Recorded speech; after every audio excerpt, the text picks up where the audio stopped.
Olá, tudo bem? Aqui é a professora Miriam Firmiliano Rodrigues. Hoje nós vamos falar a respeito do livro Ensinar Matemática na Educação Infantil e nas Séries Iniciais, Análise e Propostas, autora Mabel Paniza e colaboradores, tá? É um livro de 2006 com reimpressão em 2011. Este livro, ele é feito, né, organizado ali por vários autores. O capítulo 3, quem vai nos trazer uma reflexão é a professora Beatriz Récia de Moreno, né, uma professora argentina, licenciada em psicopedagogia, assessora na área de matemática, trabalhou na direção de educação infantil em Buenos Aires, né, então esses dados são da época aí do livro, né, e realizou assistência técnica no projeto para uma proposta de alfabetização em matemática. Então, esse livro ele é organizado em 8 capítulos. Nessa aula, nós vamos refletir e estudar o capítulo 3, que tem como título Ensino do Número e dos Sistema de Numeração na Educação Infantil e na primeira série.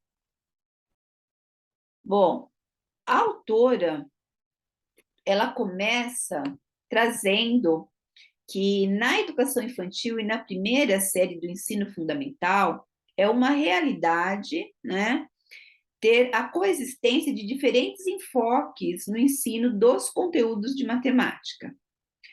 E isso acontece dentro de uma mesma instituição, ou seja,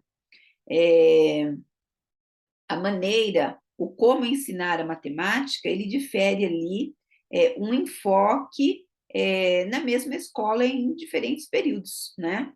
E isso ela traz dizendo que essa diferença é por conta da formação dos professores e que há o que? A carência, ou seja, a falta de espaços, né? Para que se tenha o que? Formação sobre as práticas do como ensinar matemática. A autora ela vai trazer uma análise comparativa, né, dos enfoques da matemática, e ela vai trazer também uma proposta sobre como ensinar o número e o sistema de numeração. Ela coloca que são contribuições de várias pesquisas, né, que tem como objetivo constituir um marco referencial para os professores tomar suas decisões didáticas. E a prática pedagógica, ela vai estar o quê? Ela está determinada, ou seja, ela está vinculada por concepções sobre como se ensina e como se aprende matemática. E essas concepções, elas também vão ao encontro daquilo que a gente acredita.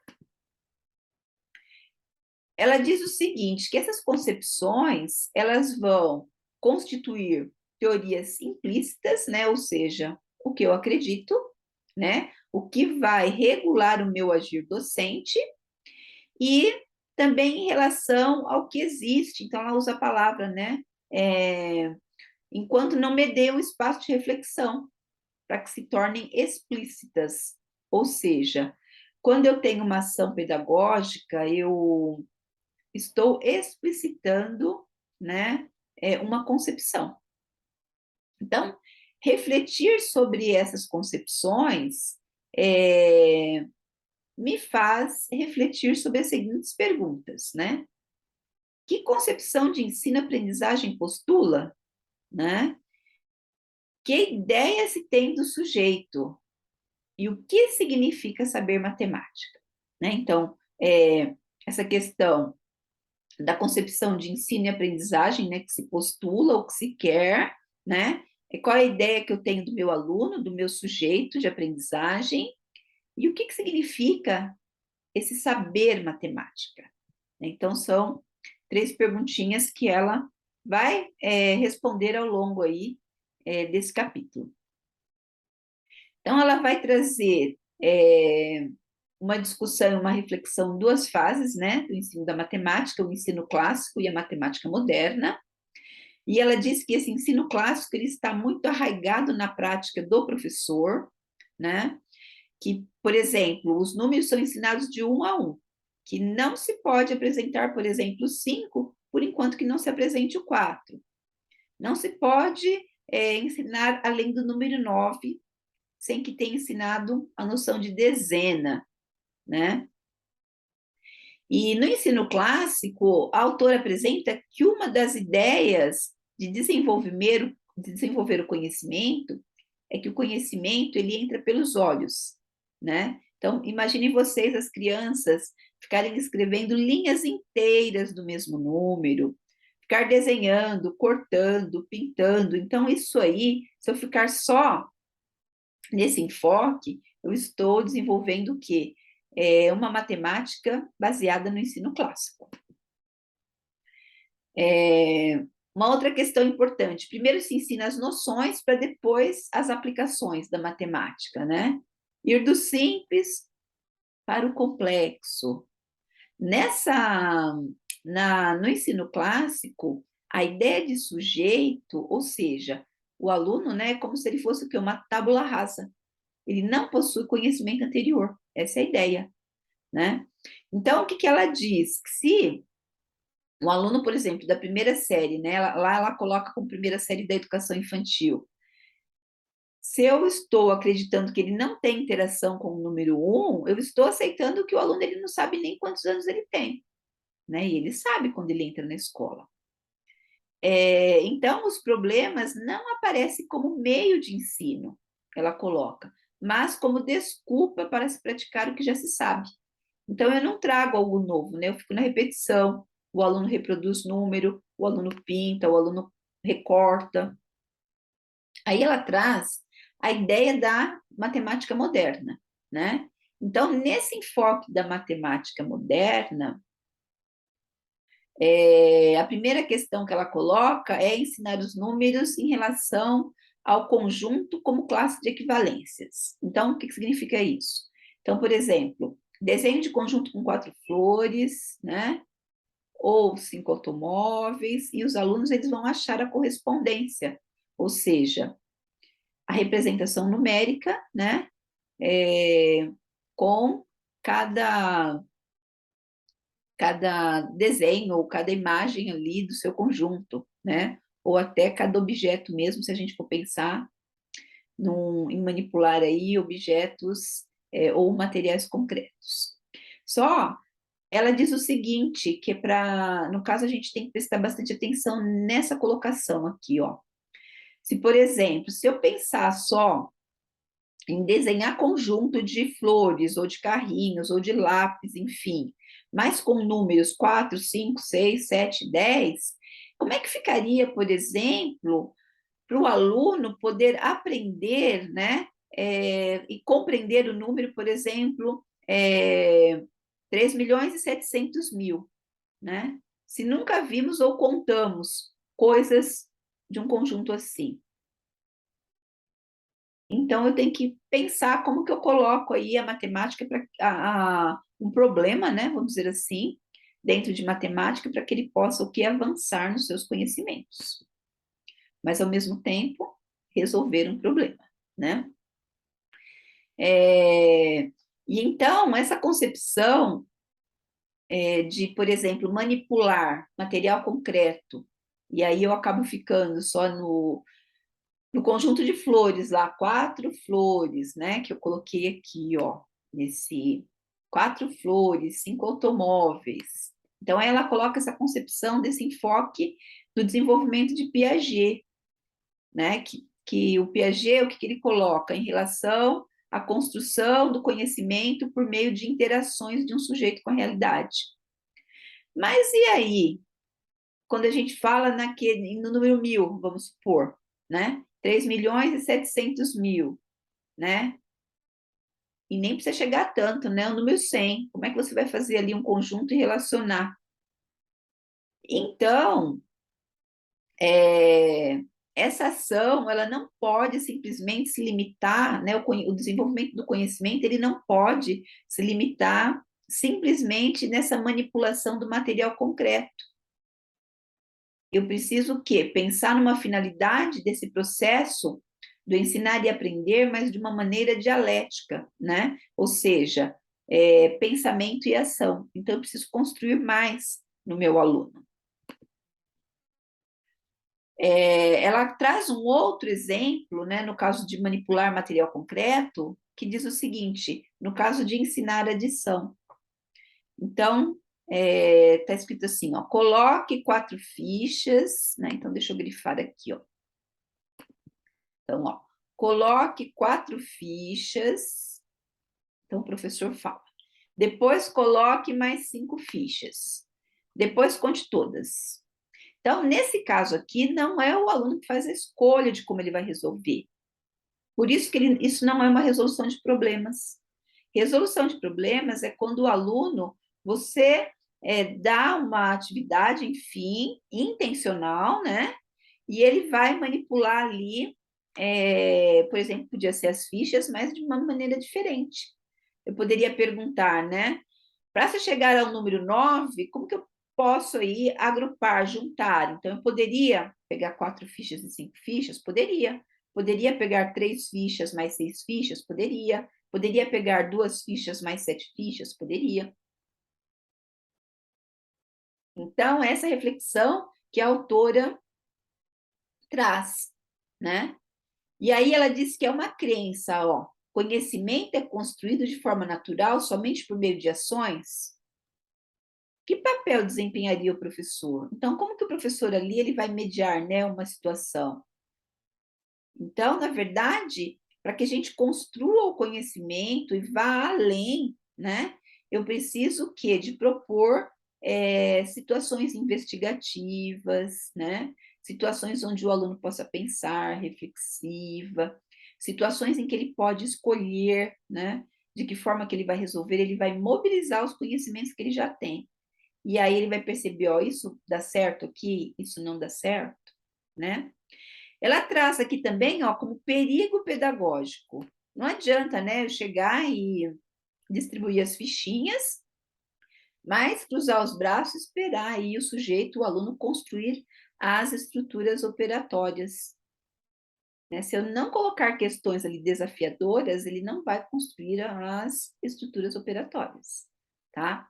Um outro perigo pedagógico é esvaziar a aula de conteúdos de ensino. Então, ao mesmo tempo que eu trabalho a questão do conteúdo, depois eu vou o quê? Para uma atividade desafiadora, onde o aluno pensa. E aí ela faz uma reflexão sobre as consequências descritas em pesquisas sobre a teoria de Piaget, né, como se tratasse de uma teoria geral do ensino e da aprendizagem, que pode ditar normas para o ensino de conteúdos escolares. Então, não pode ditar normas, né? O professor vai construir. Então, esta posição aplicacionista, hipótese de que isso é um construtivismo, ou seja, eu vou dar só material manipulável, isso é construtivismo? Não. Provocou o desconhecimento principal da escola.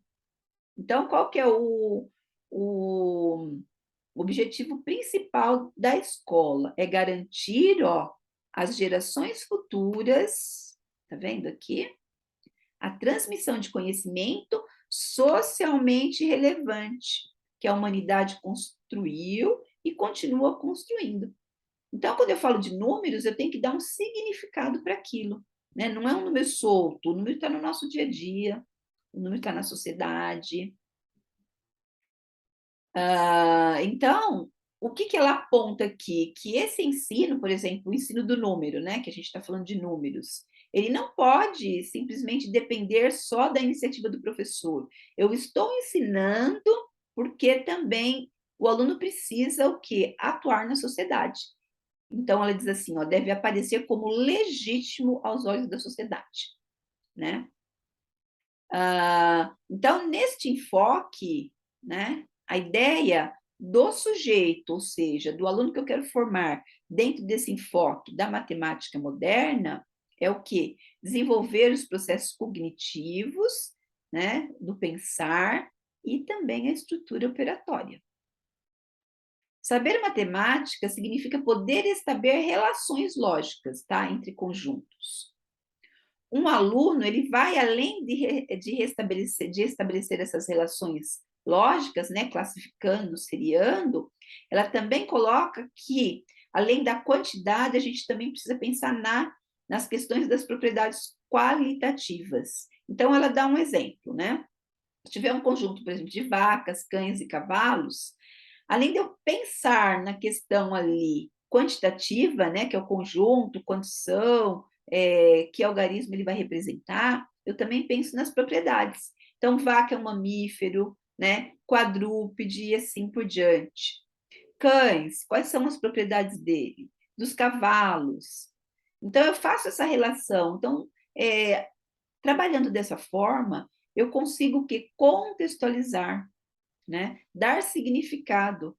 E aí o aluno não vai aprender simplesmente classificar e seriar, mas sem fazer a relação quantidade e qualidade, né?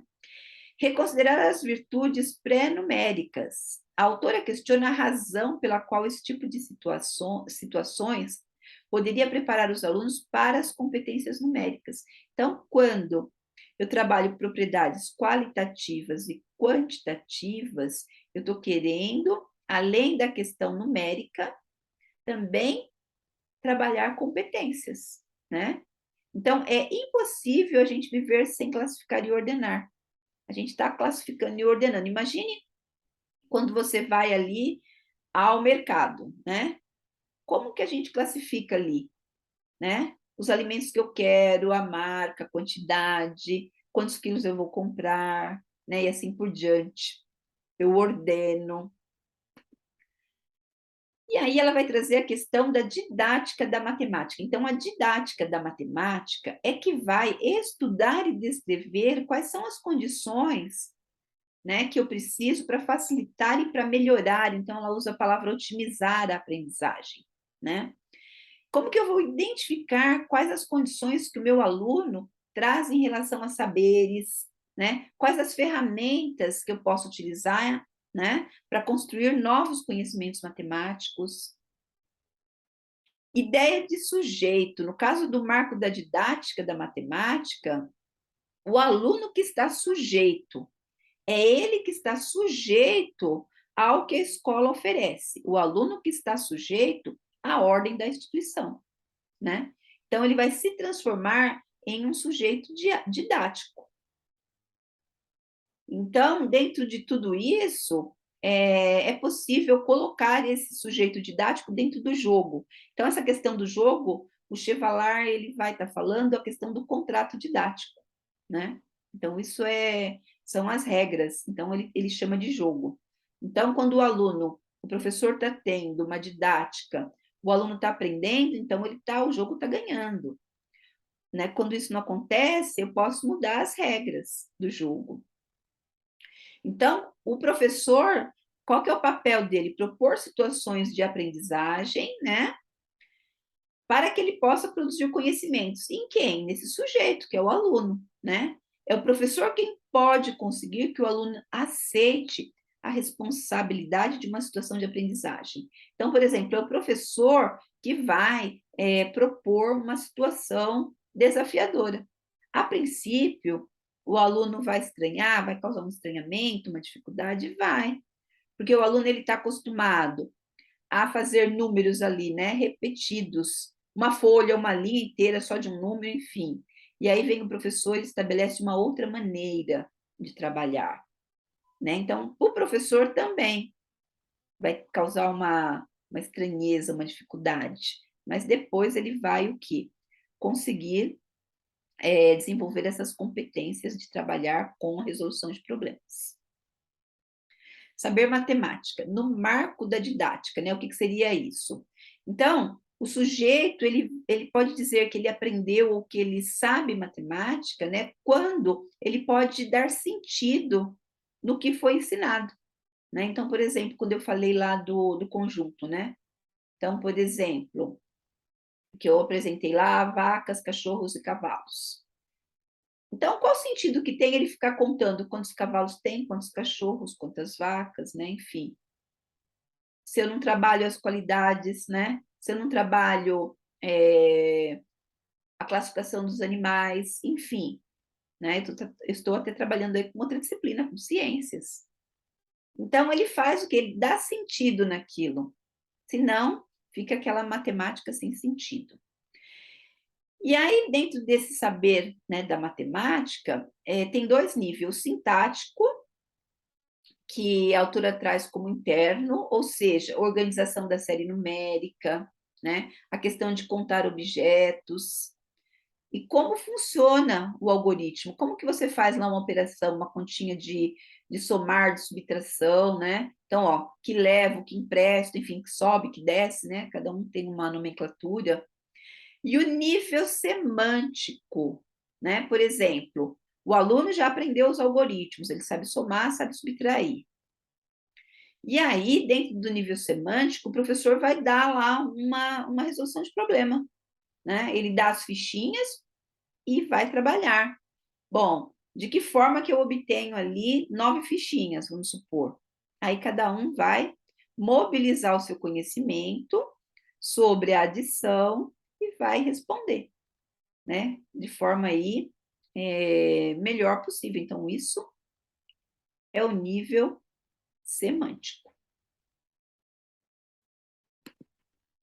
Então, na resolução de problemas, ela tem algumas características, trabalhar com resolução de problemas. Primeiro, não é uma operação, simplesmente um algoritmo, tem um obstáculo a vencer, e geralmente um dos obstáculos é o aluno entender o problema, né? Tem a parte escrita, né? Então, tem, por exemplo, eu vou dar alguns exemplos aqui que a autora aponta no livro. Eu tenho que aplicar os conhecimentos anteriores, então, por exemplo, o aluno já sabe os algoritmos, então, de que forma que ele vai usar. Eu tenho que criar uma interação entre o aluno e a situação, ou seja, eu quero ensinar matemática, mas qual que é a interação que eu trago para esse aluno para resolver esse problema? O aluno toma a decisão, então não é o professor que vai falar, ó, pega 4 fichinhas, pega mais 4 fichinhas, né, e soma. Não é isso, é o aluno que vai descobrir, né? Então, a resolução de problemas que eu levo para a sala de aula, ela precisa permitir reflexão, o aluno tomar decisão, o aluno precisa falar, comunicar. Como que ele resolveu? Então, comunicar os procedimentos que ele escolheu, né? Ele defende o que ele produziu, e aí depois vamos validar. Será que a resposta dele está correta? Será que não está, né? Então, aqui tem o exemplo, olha. O primeiro exemplo está dizendo assim, olha, para refletir. Se um aluno afirma que a utilização de palitinhos é a melhor estratégia para resolver os problemas de adição, e o professor apresenta situações 4 mais 5, por que esse sujeito vai abandonar esse procedimento, né? Então, eu tenho que trazer ali o que? Uma situação mais desafiadora. Então, são situações, o professor precisa apresentar situações para que o aluno possa buscar outros procedimentos de resolução, e não só ali aquele palitinho, né? E aí ela faz uma reflexão aqui, ó, que lá no ensino tradicional, então o professor dá lá uma conta de somar, né? Bom, ela dá um tempinho, aí depois ela vai lá na lousa, resolve a continha de somar, 4 mais 5. Aí o aluno vai observar, bom, se coincidiu lá com o resultado, está correto. E muitas vezes esse aluno só copia a resolução. Ele nem entendeu ali o algoritmo, que é o que muitas vezes acontece, né? Aí, olha só, em vez de eu ficar pensando só em 4 mais 5, a autora ela traz um exemplo. Então, aqui, ó, que está em negrito, por exemplo, olha um problema aqui. Opa, deixa eu voltar aqui e pegar minha canetinha. Então, ó o que ele diz aqui, ela, né? Jogando uma partida, Luzia ganhou 4 figurinhas, agora tem 16. Quantas figurinhas tinha quando começou a jogar?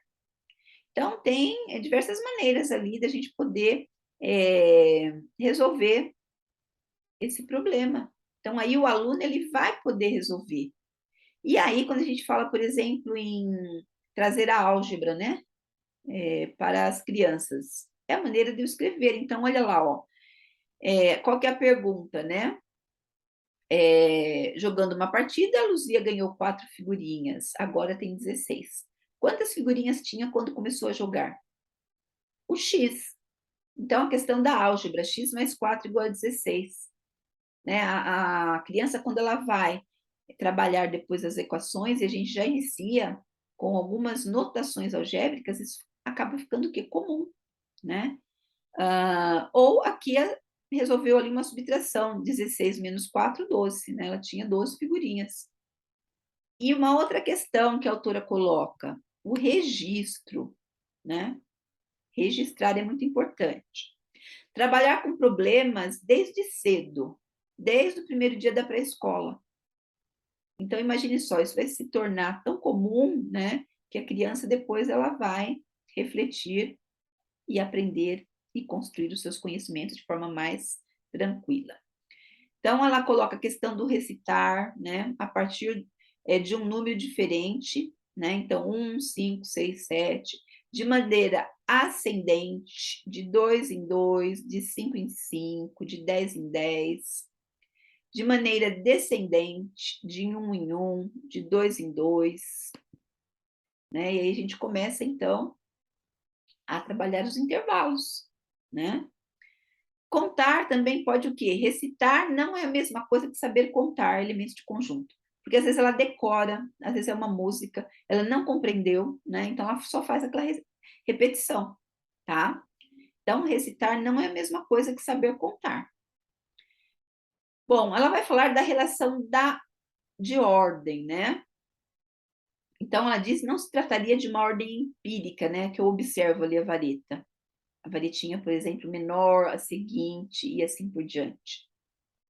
A relação de ordem é estabelecer mesmo a ordem lógica na contagem. Então, se eu vou trabalhar, por exemplo, com ordinal, primeiro, segundo, terceiro, né? Enfim.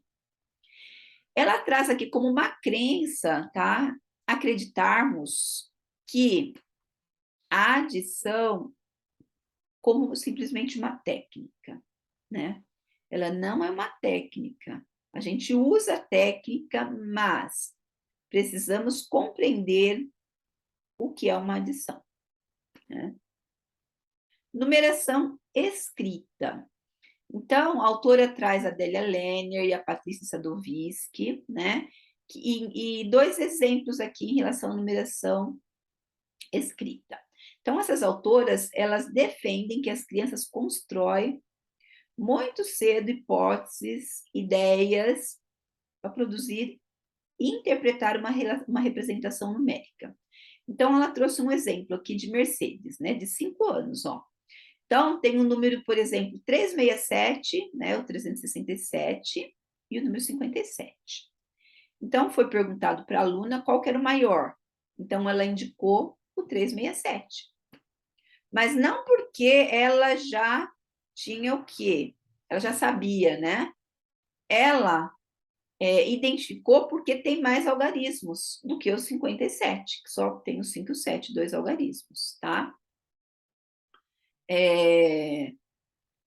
Uma outra questão é que as crianças não constroem a escrita convencional dos números tal qual a série numérica, né? Então, elas não aprendem o 1, depois o 2, depois o 3 e assim por diante.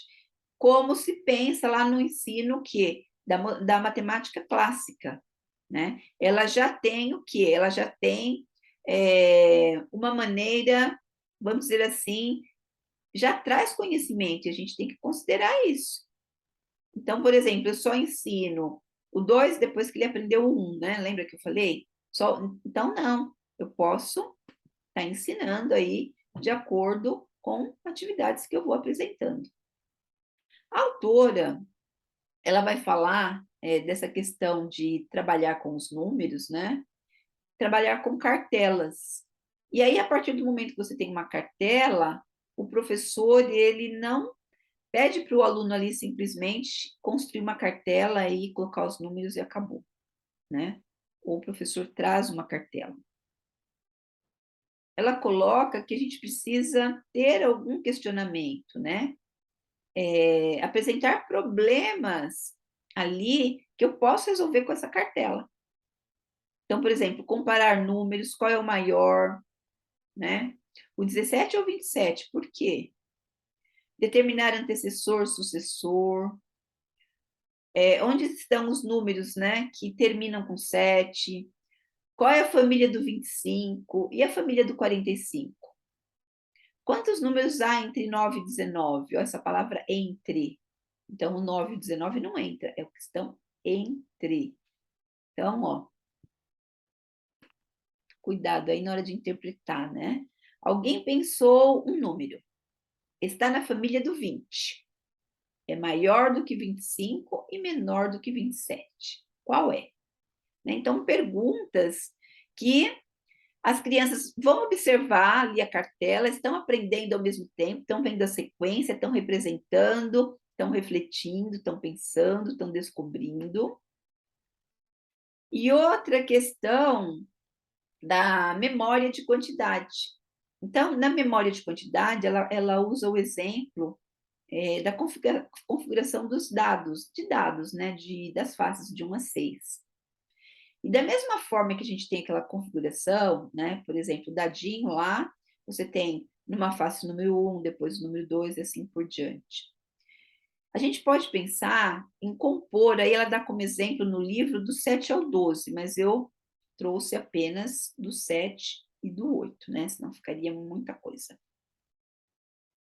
Então, por exemplo, para compor o 7, ó, eu posso somar 6 mais 1, eu posso somar 5 mais 2, eu posso somar 4 mais 3. Para compor o 8, eu posso escolher 6 mais 2, 5 mais 3, 4 mais 4, né? Então, o que que ela disse? A intenção do professor é que os alunos se apropriem da leitura dos números, né? Na cartinha deve incluir o quê? O número que corresponde. Então, por exemplo, aqui tem umas cartinhas, né? Que até essa imagem eu retirei do livro. Então, por exemplo, 7, ó, 8, 9, 10. Então, aqui o aluno faz a leitura, ele se apropria dessa leitura. E nesse outro espaço aqui, ele se apropria do quê? Da composição do número. Observem. Então, eu não fico simplesmente ensinando o 7, o 8, 9, enfim. Os números, ele tem uma composição também, isso é muito importante. Agora, quando os números, eles são utilizados como, ela coloca memória de posição. Então, olha só a situação de elevadores, né? O edifício de Mercedes tem 20 andares. Aqui ela traz o número, tá? O algarismo, ela não coloca em termos ordinais, né? Então, ela mora seria 14º, mas ela coloca como 14 mesmo, né? Andar. Então, a Mercedes mora lá, no 14º andar, ou seja, no 14º. Se divide a viagem no elevador com seus vizinhos dos andares 19, do terceiro, do 15º, do 15 e do 7º, né? E em que ordem deverá apertar os botões do elevador se partem do andar térreo. Então, essa memória de posição aqui, geralmente seria o quê? Um exercício de colocar os números em ordem crescente, né?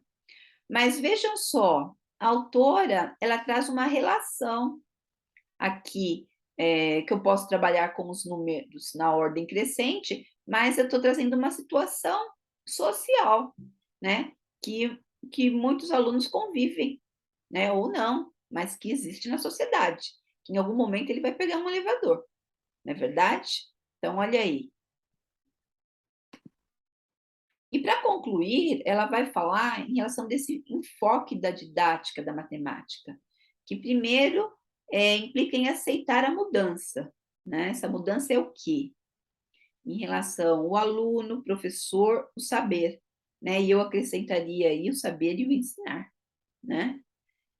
E desenvolver competências e atitudes nos alunos, né? Então, se o objetivo é o ensinar como ele resolver problemas e refletir sobre eles, então eu preciso me comprometer com a resolução de problemas, né? Desenvolver a capacidade da representação pessoal do problema, assumir que resolver problema não é uma tarefa fácil, né? O mesmo problema pode ser resolvido de diferentes maneiras, que em um problema o aluno ele pode decidir, né, se ele vai usar material mental, cartelas, desenhos, registrar, né, e aí nesse registro eu uso ali os algoritmos, eu desenvolvo os algoritmos matemáticos, né, explicar, comparar, discutir, validar os procedimentos.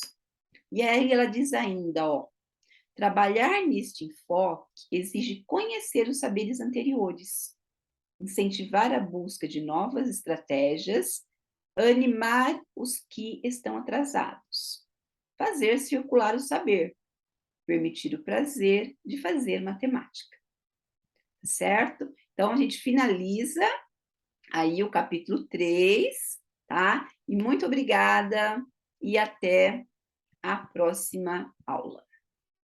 Até mais.